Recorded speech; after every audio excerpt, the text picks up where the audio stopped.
బొట్టెందుకు పెట్టావు? నువ్వంటే నాకు ఇష్టం కూడా పెట్టినా. నేనంటే నీకు ఇష్టంలే. గందుకే కదా ఏమంటలేదు.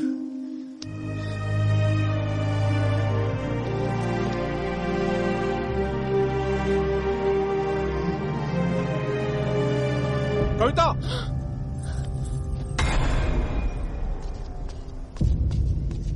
ఏం చేస్తుర్రీడా? కీడెవడు?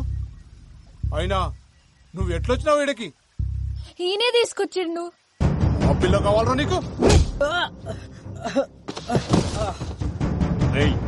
నీకు పట్టేరు కూతురు కావాలరా? ఇప్పుడు చూడు చదువంతా పాడుపాడైంది. ఏడా చదువుకోకుండా చేసిన వాళ్ళు.